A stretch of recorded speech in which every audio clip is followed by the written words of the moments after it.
Is this the future? Welcome back to Lizard of Doom. I am Max. Now, I have become slightly too powerful for my own good. I emailed a company called Creality. I've done a bit of work for them on a laser cutter video before, and I asked them, could you send me a 3D printer for free?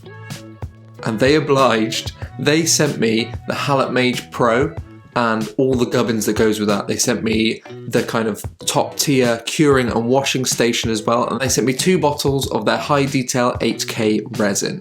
3D printing is something I've been interested in a while. I have actually paid a friend to 3D print bits that I needed when I needed them, and now I have my own setup, and it's time to take a little lizard look at that. Before we get there, remember to hit that subscribe and tickle my like, please. Thank you. Let's get going. That 3D printing friend, also known in the Lizard of Doom Discord as Okamek, is a tech wizard. He is my tech wizard in the court of the Lizard of Doom. He came over to help me set up this whole station and explained everything to me thoroughly, but unfortunately I have to do things to learn them. So he ran it through with me doing everything and him just telling me what to do, which was great. My listening ears weren't the best, but I took in as much as I could. Setup was easy, and I could have done this on my own, I think, but it was lovely to have a friend there and the support that came with that. He was fantastic, and we had a lovely time. Thank you very much for coming over.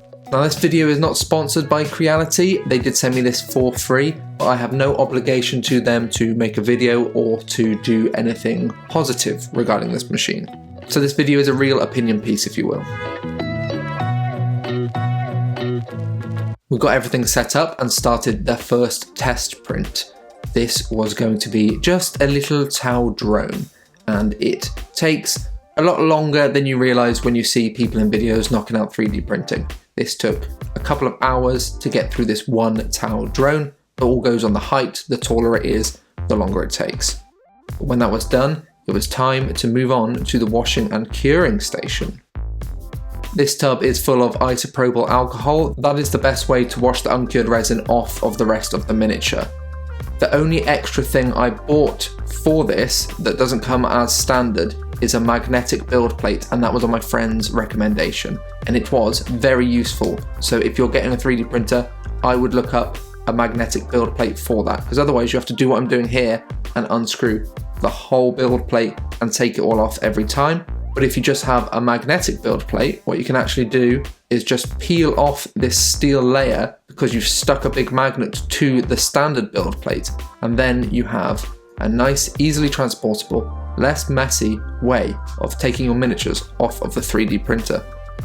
Now, UV resin is highly toxic and you don't want it on your hands, so you can see I'm wearing gloves when dealing with all of this. And what you can do with this magnetic build plate, because it is steel, is just bend it slightly and it should help to loosen the foot of this miniature on here, and we'll be able to pop it off quite easily. A little bit of loosening, and then I move to a little scraper just to get the edge that I've picked up now by bending the build plate, and it was easy. Off it comes. Blip. And when you're done, you just reattach the build plate with the magnet. Perfect. Easy to do. I would recommend this if you're getting into 3D printing. It was a lot less hassle than I think taking the thing off every time would have been. And when I was done, I made sure to wipe down everywhere I'd touched with my resiny gloves, just to make sure it was nice and clean and not toxic.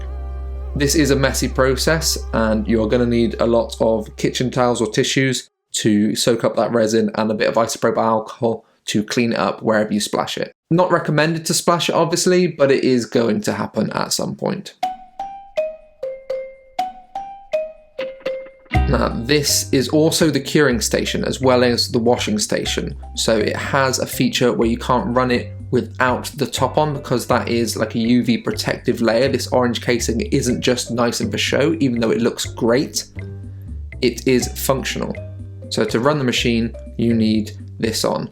Obviously, I'm not putting the UV light on yet. I don't want to cure it until it's fully clean and washed. A couple of beep boops on the bottom, and the fan in the bottom of the tub starts whirring. it is connected with a magnet and it spins it round at quite high speeds and cleans your little miniature ready for you to cure. And while we were doing this, we were actually playing a game of Star Wars Shatterpoint, which is a lot of fun. We had a great time. It was his first game playing it, and it also killed the time while we were waiting for the machines to do their thing. Once that was done, I left it to dry on the top there until it was ready to be removed from its sprue. The way I did this was dip it in hot water and then they snapped off really, really easily. With that done, it was then time to cure. So you remove the whole tub here and put this plate on which spins with the same magnet. Make sure you change the speed so you don't fling it off the side. And then you put the UV proof top back on and start it spinning with the light to go. And it bakes in there just like a human on a sunbed, but hopefully that doesn't cure you solid. Obviously, you probably shouldn't use sunbeds, and that is why there is a UV protection on top of this to help you stay safe when you are curing your resin prints.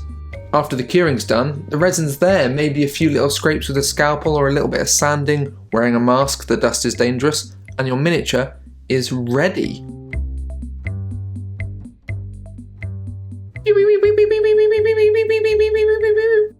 The first miniature out of the printer was complete. This was easy. At least it was with the guidance of my tech wizard. He was a fantastic help. After that crash course, the tech wizard was gone. And I was totally on my own the next day, trying to figure it all out again. Remember what I pretended to be listening to. Me no listen good. I need to do to learn. So this day was trying to remember all those tips and tricks that he taught me and shown me and really do them myself. And this is what happened. I picked these simian files from Dragon Trapper's Lodge. This one here interests me particularly. I'll explain why in a little bit. But these are some good monkey boys. I'll link them down below if you are interested in them. Not a sponsor, just good minis. The software Chitu Box is free to use for your 3D printing stuff, and it's already got all the printer presets in there, so I got a custom with that again, and it's really simple. Just load your thing in. If it's pre-supported, great. You can put it out and it's ready to go. If not, you can add supports yourself in there, and there are great tutorials online for that. Very simple if you've got kind of basic IT knowledge or used to some kind of design software. Very easy. Once I had a full plate loaded, it was time to go. I fitted 11 on here. That was the most monkeys and bases I could get on. So I fired up the machine. The little guy does his little dance and it is ready to go. Just a case of putting the memory stick in and downloading the file. You can do this across Wi-Fi, but I was not sure if I turned my computer off midway, would it interrupt the print, so I thought the safe option is to use this memory stick. You just got to load it in, and then it is ready to print.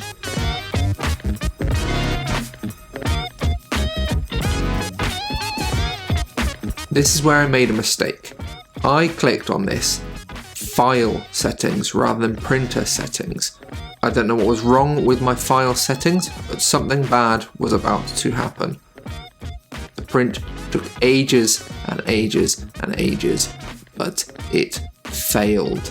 Barely anything was stuck to the plate, and I had a big problem. Everything was stuck to the bottom where it exposes it, but luckily there is a cool little feature on these machines, and I'll explain that to you now.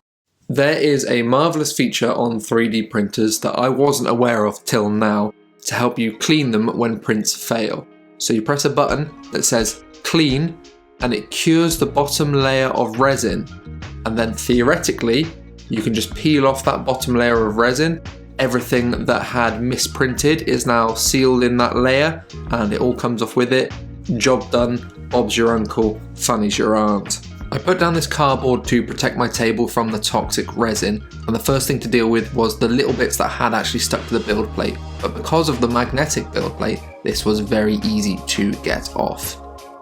After that was done, I cleaned up that bit of card and flipped it because I wanted a completely clean and unadulterated piece of card for the tank later, because the bottom film on that is very sensitive and I didn't want to get any resin on there. I then used this little funnel with a mesh in the bottom from Creality. I realise now that this is probably a paper funnel to put in a real funnel, but I didn't then, and so I had this kind of very close moments of pouring this resin through this mesh just to catch any bits that may be cured in this vat, and it was a little bit messy. You can see it running down the side there, but none did actually go underneath and get on the tank itself, which is good.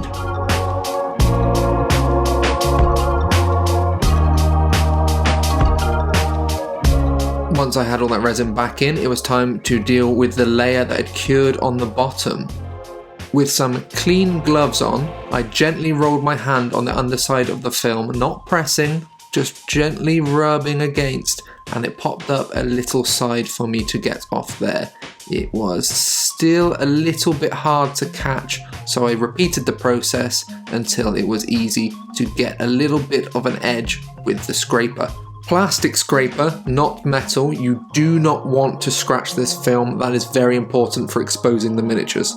With a very satisfying peel, my problems were all gone. And then I could re-level the bed and I would be on my way to printing more miniatures. I may not have succeeded in the first print on my own, but I have learned a valuable skill in maintaining and upkeeping this printer, so that is very worthwhile. Creality themselves have very good tutorials for their own product on YouTube, and also I'd like to take this opportunity to promote Facility D20. He's another small YouTuber and he does lots of 3D printing tutorials and bits and bobs. His channel was very useful. I'll link them both down below. Now I had time to cool my jets, kind of rethink. I re-leveled the printer from the Creality tutorials, and then it was on to print just one miniature rather than a whole batch of them, just to prove to myself I could do it and get something out of this printer. With one mini on the print bed this time, I set this boy off to go, and go it did, and I created my first ever 3D printed miniature on my own, and I am very proud of this tiny monkey man. This is beautiful detail, perfectly cast, no flaws. This machine is great. I really like this Hallett Mage 3D printer. Now I am overly happy with this little boy, kind of akin to your first child being born. I want to explain something called the IKEA effect. So the IKEA effect is if you make it yourself, like IKEA furniture, you place more value on it. And I feel like I made this myself, probably no more than putting together a miniature from a sprue, but I summoned this from the goop. I am a goop wizard. Incidentally, that is your mum's nickname, the Goop Wizard. Now that I had proof of concept and one thing printed successfully, I wanted to really test this thing and go big. And big I went. With 24 hours straight this printer ran, printing out bits and bobs for me. There were 17 different pieces to print for the ginormous miniature and 4 for its base. This thing was going to be a colossal titan of a miniature, and I cannot wait to paint it. I'm very excited. One of the reasons I'm into miniatures as much as I am is when I was a teenager, early teens, I had a cheap DVD shop near my home. A used DVD shop where I bought cheap older DVDs. I bought the 2005 King Kong movie and I pored over the bonus features. The miniatures they made for that movie were spectacular, even if it's a bit of a Marmite movie. They made scales of the boat with all the different rust dripping down. Oh, that really ignited my passion for miniatures, which I wouldn't really pick up again till I was about 18. But that lived in my head and still does now. So I suitably had to print something out to pay homage to my miniature loving origins. Something big, with a weapon so big I could use it as a weapon myself. The scale on this miniature is unreasonable. This is a normal sized guy on a 32mm base on his base, and the top of his head is lower than this guy's knee. This is gargantuan. This is the stone god from Dragon Trapper's Lodge. It is King Kong in armour. He is wearing a Triceratops skull as shoulder armour. He has skirts of skulls hanging down around his waist and these large kind of Mayan Aztec looking plates.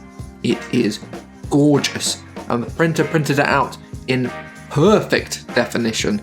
This thing is going to be a hell of a painting project, something I'm very excited to take a long time about in multiple videos. If that's something that you think you would like, then subscribe and I will keep this coming every now and then on the channel. It will be an ongoing series. I'm going to go really deep into every little detail on this miniature. Look at this beautiful, majestic creature. It is a beautiful beast, and I'm very happy that this is the big monster that I chose to print out. Something a little bit different maybe than the dragons and standard big monsters you see printed on these types of printers. There's lots of areas on this where I can work on new skills and run a few little tutorials on different tips and tricks, and I'm looking forward to doing that and bringing that to you guys. For a proper sense of scale, here I am comparing it to a Chaos Knight. This thing is head and shoulders above a Chaos Knight. King Kong stands tall and rules all. I thought knights were big when I was painting them, but this thing is bigger, better, stronger. King Kong. Monkey.